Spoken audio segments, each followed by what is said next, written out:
आषाढ़ महीने के कृष्णा पक्ष में पड़ने वाली एकादशी को योगिनी एकादशी कहा जाता है। शास्त्रों के अनुसार योगिनी एकादशी का व्रत करने से 28,000 ब्राह्मणों को भोजन कराने के बराबर पुण्य प्राप्ति होता है। पूजा विधि: इस दिन व्रत करना चाहिए। इस दिन ब्रह्मचर्य का पालन करना चाहिए। उपवास में एक समय फलाहारी कर सकते हैं। स्नान कर भगवान विष्णु की आराधना करें और यह मंत्र कहे, मम सकल पापक्षाये पूर्वक कुष्ठादि रोग निवृत्ति कामनाये योगिनाये काशी व्रत महे कर से भगवान विष्णु को पंचमृत से स्नान कराए। स्नान के बाद उनके चरणामृत को अपने और परिवार के सभी सदस्यों में छिड़के। संभव हो तो विष्णु यस्तर नाम का जप और उनकी गाथा सुने। यह कहे, अब योगिनी एकादशी की गाथा को श्रवण करें। धर्म शास्त्रों के अनुसार यह गाथा भगवान श्री कृष्ण ने युधिष्ठिर को सुनाई थी। स्वर्ग की अलकापुरी नाम का नगरी में कुबेर नाम का राजा था। वो बहुत बड़ा शिव भक्त था। हेम नाम का माली पूजन के लिए उसके यहाँ फूल लाता था। हेम की विशालाक्षी नाम की सुंदर स्त्री थी। एक दिन वो मान सरोवर से पुष्प तोड़ लाई, लेकिन कामासक्त होने के कारण वो अपनी स्त्री से हंसाए, विनोद और रमन करने लगा। पूजा में विलंब देखा राजा कुबेर ने सेवकों को माली के न आने का कारण जानने के लिए भेजा। तब सेवकों ने पूरा बात आकर राजा को सच सच बता दिया। यह सुनकर कुबेर बहुत क्रोधित हुआ और उसने माली को श्राप दे दिया कि तू स्त्री का वियोग सहेगा और मृत्यु लोक पृथ्वी में जाकर कोढ़ी बनेगा। कुबेर के श्राप से हेम माली का स्वर्ग से पतन हो गया और वो उसी क्षण पृथ्वी पर गिर गया। भूतल पर आते ही उसके शरीर में कोढ़ी हो गया। उसकी स्त्री भी उसी समय गायब हो गई। मृत्यु लोक में बहुत समय तक हेममाली दुख भोगता रहा, लेकिन उसको पिछले जन्म की स्मृति का ज्ञान रहा। एक दिन वो मार्कंडेय ऋषि के आश्रम में पहुंच गया। उसे देखकर मार्कंडेय ऋषि बोले, तुमने ऐसा कौन सा पाप किया है जिसके प्रभाव से तुम्हारी यह हालत हो गई है। हेममाली ने पूरी बात उन्हें बता दिया। उसकी व्याथा सुनकर ऋषि ने उसे योगिनी एकादशी का व्रत करने के लिए कहा। हेममाली ने विधि पूर्वक योगिनी एकादशी का व्रत किया।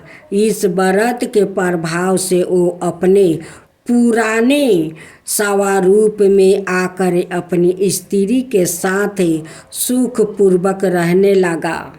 अब सुने एकादशी माता की कथा।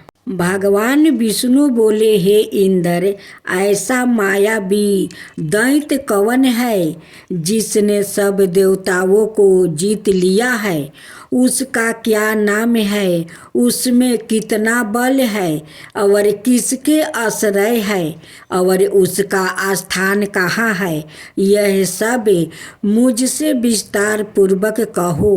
भगवान के ऐसे वचन सुनकर इंद्र बोले, हे सबर व्यापी भगवान, प्राचीन समय में चंद्रावती नगरी में नारी जंघे नाम का एक राक्षस था। उसी के महापरिक्रमी और लोक विख्यात मूर नाम का पुत्रा ने सब देवताओं को स्वर्ग से निकाल कर वहाँ अपना अधिकार कर लिया है।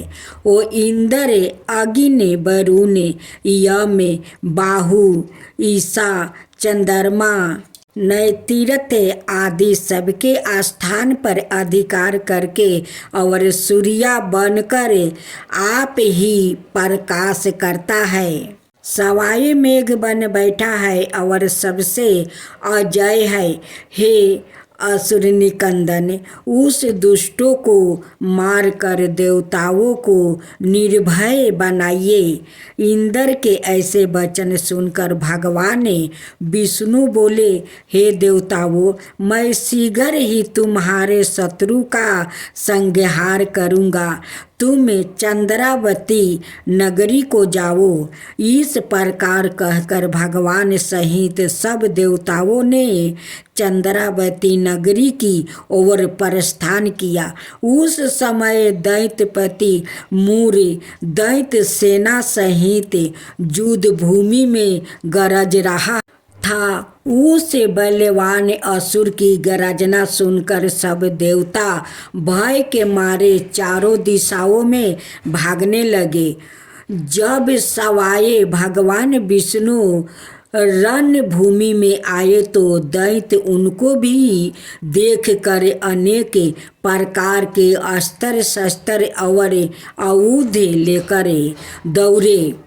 भगवान ने उनको आते देखकर सर्प के समान अपने बाणों से उनके शरीरों को बींध डाला।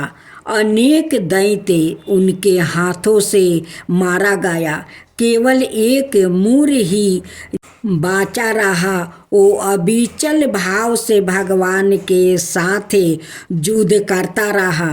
भगवान जो भी छीन बाण उसके शरीर में मारते, वो उसके लिए पुष्पा के समान हो जाते। शास्त्रों के प्रहार से उसका शरीर छीन बीन हो गया, परंतु वो फिर भी युद्ध करता ही रहा। अब वो आप से मलेल युद्ध करने लगा और 10,000 बरस तक उनका मलेल युद्ध होता रहा, परंतु वो दैत्य भगवान से पराजित ना हुआ। तब भगवान विष्णु युद्ध से थक कर बदरिका आश्रम चले गए। वहाँ पर एक हेमवती नाम की सुंदर गुफा थी। उसमें विश्राम करने के लिए वो उसके अंदर प्रवेश कर गया। यह गुफा 12 योजन लंबी थी और उसमें एक ही द्वार था। भगवान वहाँ जाकर सो गया। वो दैत्य उनको सोया हुआ देखकर मारने के लिए उद्यत हुआ। वो अभी मारने का प्रयत्न कर ही रहा था कि उनके शरीर से एक अत्यंत प्रभावशाली सुंदर कन्या अस्त्र शस्त्र धारण किए हुए प्रकट हुई और दैत्य के सामने आकर युद्ध करने लगी। वो दैत्य उस बलवान कन्या को देखा, आश्चर्य विनीत होकर उसके साथ युद्ध करने लगा। उस कन्या के ऐसे भयानक पराक्रम को देखकर दैत्य विचारने लगा कि इस कन्या को किसने बनाया है जो ऐसा भयानक युद्ध कर रही है। वो ऐसा विचार कर ही रहा था कि उस महादेवी ने उस बलवान दैत्य के रथ को चूर चूर कर दिया और उसके अस्त्र शस्त्र को काट कर टुकड़े टुकड़े कर दिया। तब वो दैत्य महान क्रोध करके मल्लेल युद्ध करने लगा, परंतु देवी ने उसको धक्का मारकर मूर्छित कर दिया। जब वो दैत्य मूर्छित से जागा तो उस देवी ने उसका सिर काट डाला। इस प्रकार वो दैत्य तो पृथ्वी पर गिरकर मृत्यु को प्राप्ति हुआ और बाकी दैत्य डर के मारे पाताल लोक को भाग गया। जब भगवान विष्णु की निद्रा टूटी तो उन्हें मूर दैत्य का काटा हुआ सिर ओ कन्या को दोनों हाथों जोड़कर खड़े देखा। तब भगवान उस कन्या से पूछने लगे कि हे देवी, जिस दैत्य से इंद्रादि के सब देवता भयभीत होकर स्वर्ग से भाग गया था, उसको किसने मारा है? वो कन्या कहने लगी कि भगवान, जब आप निद्रा में थे तो यह दैत्य आपको मारने के लिए उदित हुआ। उस समय आपकी योग माया द्वारा आपके शरीर से प्रकट होकर मैंने इस दैत्य को मार गिराया है। यह सुनकर भगवान कहने लगे कि हे देवी, तुमने देवताओं के भय को दूर करके बड़ा भारी कार्य किया है। अत तुम अपनी इच्छा अनुसार वर मांगो। तब वो देवी बोली, हे भगवान, यदि आप मुझे वरदान देना ही चाहते हैं तो यह वरदान दीजिए कि जो कोई भी मेरा व्रत करे उसके सब पाप नष्ट हो जाए और अंत में मोक्ष को प्राप्ति होवे। जो इस व्रत का पुण्य है उसका आधा रात्रि को भोजन करने वाले को मिले और जो एक बार भोजन करे उसको भी आधा फल प्राप्ति हो जाए। मनुष्य भक्ति पूर्वक मेरे व्रत में एक बार भी भोजन ना करे, उसको धर्म धन और मुक्ति प्राप्ति हो। भगवान ने कहा, हे कल्याणी, ऐसा ही होगा। मेरे और तुम्हारे भक्ति एक ही होगा और वो अंत में मोक्ष को प्राप्ति करके मेरे लोक को जाएगा, क्योंकि तुम एकादशी को प्रकट हुई हो और तुम्हारा नाम एकादशी ही होगा। तुम मुझे सब तीर्थों से प्रिया हो, इस कारण तुम्हारे व्रत का फल सब तीर्थों से भी अधिक फल देने वाला होगा। ऐसा कहकर भगवान अंतर्ध्यान हो गए और प्रभु के उत्तम वचनों को सुनकर एकादशी माता प्रसन्न हुई।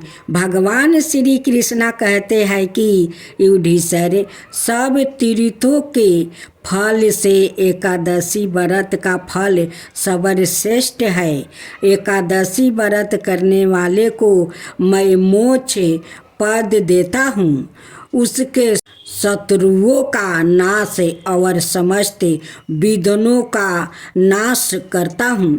यह मैंने तुमको एकादशी माता की सब वृत्तांत बतलाया है।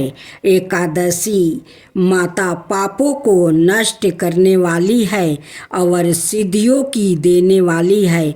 उत्तम पुरुषों को दोनों पक्ष की एकादशियों समान ही सामना करना चाहिए, कोई भेदभाव नहीं समझना चाहिए।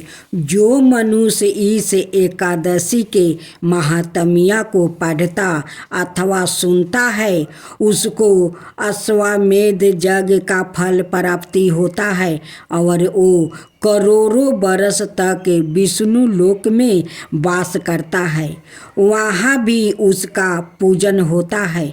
जो मनुष्य एकादशी माता माता की महात्म्य के चौथे भाग को पढ़ता है उसके भी अनेक पाप नष्ट हो जाते हैं। विष्णु धर्म के बराबर दूसरा कोई धर्म नहीं है और एकादशी व्रत के समान और कोई दूसरा व्रत नहीं है। श्री कृष्ण राधे राधे। मेरे भक्त जैनों, आज आप सभी ने श्रवण करेंगे आषाढ़ कृष्णा पक्ष की 11 माता की व्रत कथा। बहुत समय पहले की बात है। सतयुग के अंतिम चरणों में एक पवित्र और समृद्धि राज्य था। सोरगाडा इस राज्य के राजा थे। महाराज जयवर्धन एक धर्मनिष्ठा विद्वान थे और अत्यंत अन्याय प्रिय शासक थे। उनका राज्य फलों फूलों से लादा रहता था। नदियाँ निर्मल बहती थी, खेतों में सोना उगलता था और प्रजा राजा को भगवान मानता। परंतु राजा की एक ही पीड़ा था, संतान का अभाव। बरस तक उन्होंने जग पूजा व्रत और तप किया, किंतु कोई संतान नहीं हुआ। अंत उन्होंने कठोर एकादशी व्रत 11 माता का व्रत किया। 12 बरस तक उन्होंने हर एकादशी को उपवास रखा। 11 माता की विधि पूर्वक पूजा की और हृदय से प्रार्थना की, माता मुझे एक नहीं 2 कन्या दो, जो इस राज्य की शोभा हो और मेरा कुल दीपक बने। तब एक रात सपने में 11 माता प्रकट हुई और उन्होंने कहा, हे जयवर्धन, तुम्हारे व्रत तप और श्रद्धा से मैं प्रसन्न हूँ। मैं तुम्हें 2 कन्याओं दूंगी, परंतु स्मरण रहे वो साधारण नहीं होगी। उनके प्राण उनके शरीर में नहीं होगा, बल्कि एक पवित्र तोते में बंद होगा। यह तोता हिमालय की तलहाटी में शपथगंधा बन के एक दिव्या कल्प वृक्ष पर रहता है। उसे पाकर ही कन्या धरती पर जन्म लेगी। प्रभात होते ही राजा ने 100 सैनिकों को भेजा और महीनों की खोज के बाद ही दिव्या हरे पंखों वाला तोता पाया गया। उसके पंखों में हल्का सौरन आभास था और आँखों में ब्रह्म ज्ञान की चमक थी। जब वो तोता दरबार में लाया गया तभी राजा की रानी को गर्भधारण हुआ। ठीक 9 माह बाद 2 पुत्रियों का जन्म हुआ, राजकुमारी सुरभि और राजकुमारी माधुवी। अब सुने बलिया काल का रहस्य। सुरभि शांत, गंभीर और अद्भुत बुद्धि की धनी थी। वो शास्त्र, वेद, ज्योतिषी और युद्ध कला में वो निपुण होती गई। माधुवी हंसमुख, चंचल और संगीत और चित्रकला में पारंगत हुई। दोनों बहनों में अतुलनीय प्रेम था। वो हर पल साथ रहती थी, साथ खेलती, साथ गाती और साथ सोती। लेकिन महल के सबसे गुप्त कक्ष में एक सौरन नगारा था। उसमें एक दिव्या सोने का पिंजरा रखा था, जिसमें वो तोता सुरक्षित था। उस दिन से 7 बार गंगा जल से स्नान कराया जाता। उसके लिए विशेष फल तैयार होते और हर एकादशी को 11 माता की वो पूजा के साथ तोते की शेष आरती होती। राजा ने कभी भी अपनी बेटियों को उस तोते के बारे में नहीं बताया। परंतु दोनों बहनों को जब जब रात में सपना आता, एक दिव्या नारी स्वर में कोई कहता, अपने जीवन का सारा समझो, अपने प्राणों की रक्षा 11 माता कर रही है, परंतु परीक्षा की घड़ी दूर नहीं है, दुर्भाग्य की छाया। एक दिन जब दोनों बहनों की उम्र 16 की हुई, राज्य में एक विदेशी राजकुमार आया। राजकुमार वीरगंधा और वीर था, सुंदर था, परंतु भीतर से अभिमानी और लोभी था। जब उसे सुरभि और माधवी को देखा तो चकित रह गया। उसने सोचा, इन दोनों में से कोई एक मेरी रानी होगी और मैं पूरे सोरगढ़ का स्वामी बन जाऊंगा। लेकिन सुरभि ने विवाह से इनकार कर दिया। मैं अपने राज्य के लिए जीती हुई किसी अहंकारी के साथ नहीं करूँगा। उन्होंने कहा, वीरगंध का अभिमान आहत हुआ है। वो बदले की भावना से भर उठा। उसने एक रात महल के सेवक को लालच दिया और उस तोते को चुरा लिया। अब 11 माता की चेतावनी। तोते को छूते ही राजमहल में भूकंप जैसा कंपन हुआ। दोनों बहनों को एक साथ तेज पीड़ा हुई। वो अचेत हो गई। तभी एक दिव्या प्रकाश में 11 माता सवाए प्रकट हुई। उन्होंने राजा से कहा, प्रभु, समय आ गया है जब सत्या और श्रद्धा की परीक्षा होगी। वो तोता अब राक्षसी पापी के हाथ में है। केवल श्रद्धा, व्रत और सच्चे प्रेम से ही उन्हें पुण्य पाया जा सकता है। माधवी को सवाए उस मार्ग पर जाना होगा जहाँ वो अपने प्राणों के साथ बहन के भी प्राण की रक्षा करना होगा। माधवी की तप यात्रा। माधवी ने निश्चय किया, यह 11 माता का व्रत रखते हुए अकेली पर्वत की ओर निकल पड़ी। नंगे पैर, बिना भोजन किए, केवल जल पर उसने 11 माता की गाथा का जप किया। हर द्वादशी पर उपवास रखा और हिमालय की लटहाटी में तपगंधा वन तक पहुंच गई। वहां एक गुफा में उसने उस तोते को देखा, पिंजरे में कैद और चारों ओर अंधकार था। जब वो तोते की आवाज़ बढ़ी तो राक्षसी शक्ति प्रकट हुई। वीरगंधा सवाए एक मायावी शक्ति में बदल गया था। बुद्धि क्षीर, भावनाओं का, धर्म का, श्रद्धा का।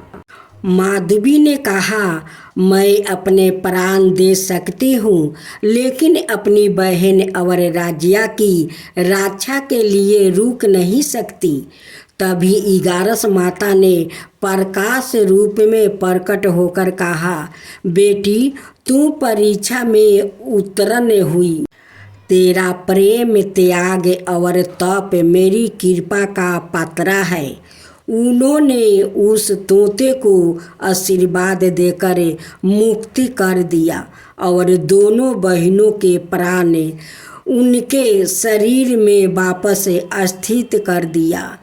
वीरगंधा की मायावी शक्ति भस्म हो गई। माधवी को वरदान मिला, तेरा नाम युग युग तक याद किया जाएगा।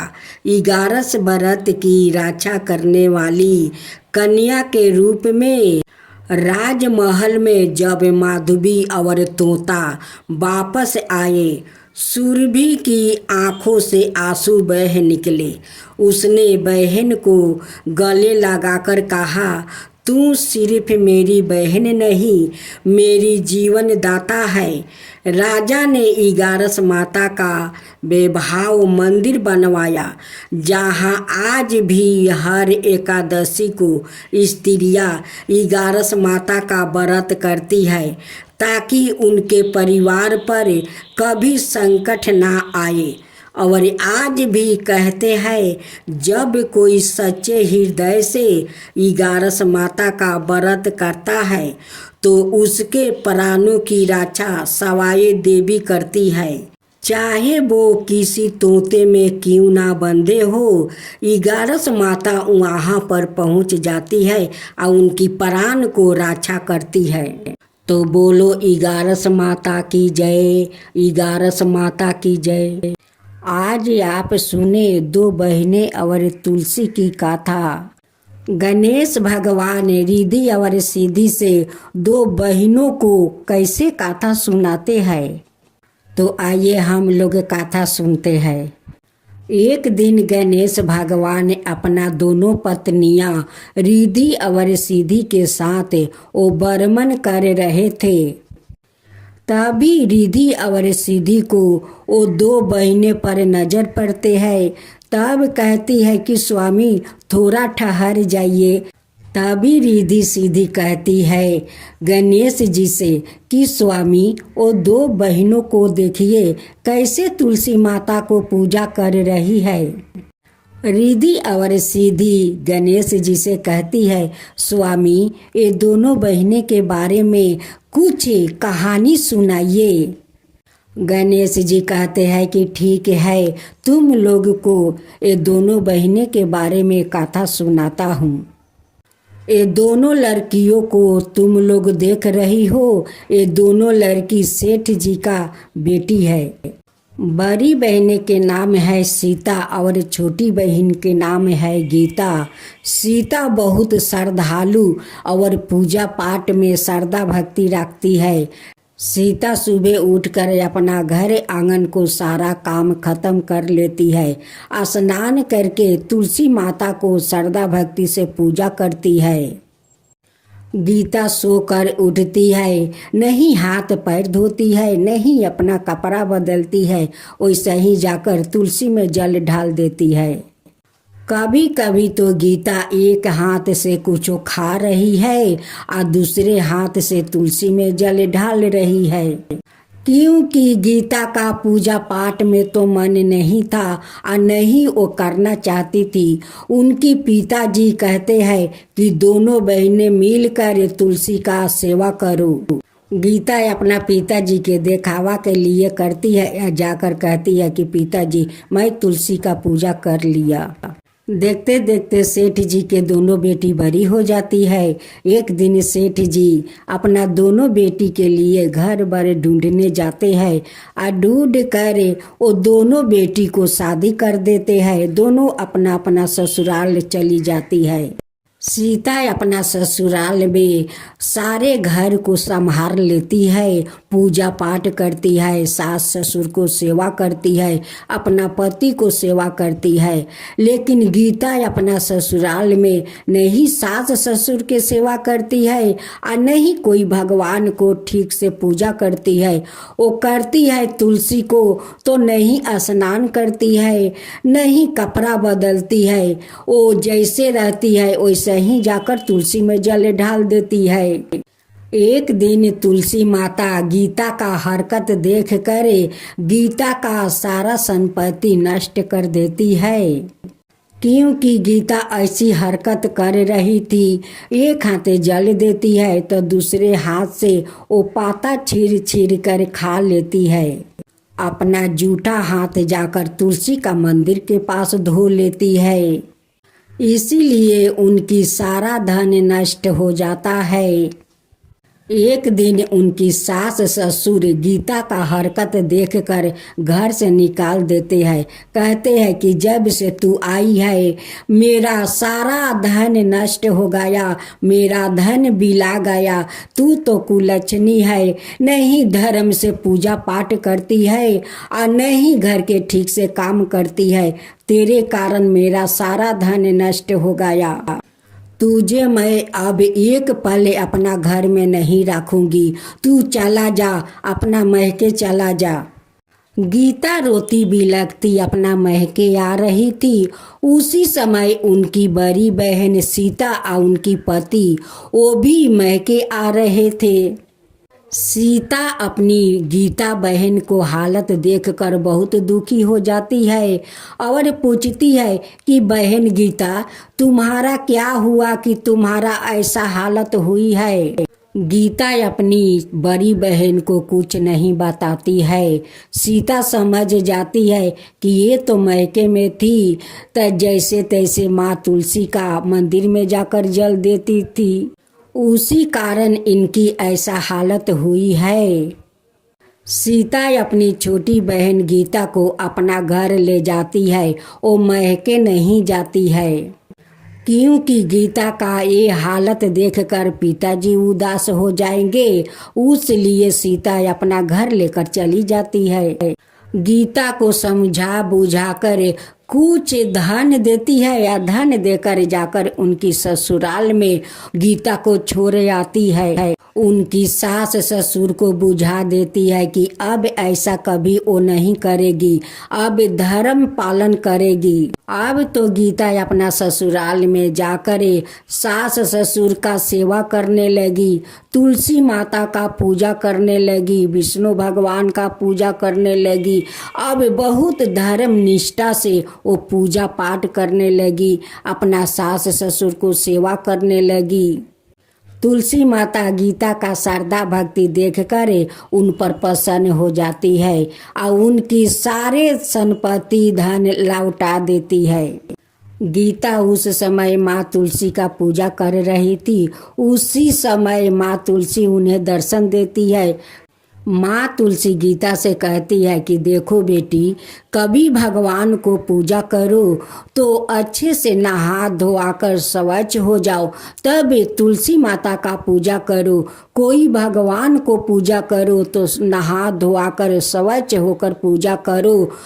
जो मनुष्य धर्म पूर्वक तुलसी माता का पूजा करते हैं, विष्णु भगवान का पूजा करते हैं, उन पर माँ तुलसी प्रसन्न होती है, विष्णु भगवान भी प्रसन्न होते हैं और उनकी सारे इच्छा पूर्ण कर देते हैं। गणेश भगवान रिद्धि और सिद्धि से कहते हैं कि रिद्धि सिद्धि ये दोनों बहनों को देखी माँ तुलसी का कैसे श्रद्धा भक्ति से पूजा करने लगी। उनकी बड़ी बहन अपना छोटी बहन को कितना अच्छा से समझा बुझाकर उनकी ससुराल में जाकर दियाती है और वो जाकर अपना ससुराल में अच्छे से सास ससुर को सेवा करती है, माँ तुलसी का पूजा करती है। और माँ तुलसी उस गीता पर प्रसन्न होकर उनकी सारे धन लौटा देती है। यही है माँ तुलसी और दो बहनें की कहानी। एक कहानी को समझी। रिद्धि सिद्धि कहती है कि हाँ स्वामी, मैं समझ गई। माँ तुलसी सारा देश दुनिया का घर घर में बास लेती है। यही माँ तुलसी का कहानी है। जय माँ तुलसी, जय माँ तुलसी। भक्त हर व्रत गाथा के साथ सुनी जाती है लपसी तपसी की यह कहानी। एक लपसी था और एक तपसी था। तपसी हमेशा भगवान की तपस्या में लीन रहता था और लपसी रोजाना सावा शेर की लपसी बनाकर भगवान का भोग लगाकर जिमा लेता था। एक दिन दोनों लड़ने लगे। लपसी बोला, मैं रोज भगवान की तपस्या करता हूँ, इसलिए मैं बारा हूँ। तपसी बोला, मैं रोज भगवान को सावा शेर लपसी का भोग लगाता हूँ, इसलिए मैं बारा हूँ। नारद जी वहां से गुजर रहे थे। दोनों को लड़ता देख कर उनसे पूछा कि तुम क्यों लड़ रहे हो। तपस्वी ने खुद के बारा होने का कारण बताया और लपसी ने अपना कारण बताया। नारद जी बोले, तुम्हारा फैसला मैं कर दूंगा। दूसरे दिन लपसी और तपसी नहा कर अपनी रोज की भांति करने आए तो नारद जी ने छुप कर 1.25 करोड़ की एक एक औंठी उन दोनों के आगे रख दिया। लपसी की नजर जब औंठी पर पड़ी तो उसने चुपचाप औंठी उठाकर अपने नीचे दबा लिया। लपसी की नजर औंठी पर पड़ी लेकिन उसने ध्यान नहीं दिया। भगवान को भोग लगाकर लपसी खाने लगा। नारद जी सामने आए तो दोनों ने पूछा कि कौन बारा है। तो नारद जी ने तपस्वी से खारा होने को कहा। वो खारा हुआ तो उसके नीचे दबी औंठी दिखाई पड़ी। नारद जी ने तपस्वी से कहा, तपस्या करने के बाद भी तुम्हारी चोरी करने की आदत नहीं गई, इसलिए लपसी बारा है और तुम्हें तुम्हारी तपस्या का कोई फल भी नहीं मिलेगा। तपस्वी शर्मिंदा होकर माफी मांगने लगा। उसने नारद जी से पूछा, मुझे मेरी तपस्या का फल कैसे मिलेगा। नारद जी ने कहा, यदि कोई गाय और कुत्ते की रोटी नहीं बनाएगा तो फल तुझे मिलेगा। यदि कोई ब्राह्मण को भोजन करवा कर दक्षिणा नहीं देगा तो फल तुझे मिलेगा। यदि कोई साड़ी के साथ ब्लाउज नहीं देगा तो फल तुझे मिलेगा। यदि कोई दिए से दिए जलाएगा तो फल तुझे मिलेगा। यदि कोई सारी कहानी सुने लेकिन तुम्हारी कहानी नहीं सुने तो फल तुझे मिलेगा। उसी दिन से हर व्रत कथा कहानी के साथ लपसी तपसी की कहानी भी सुनी और कही जाती है।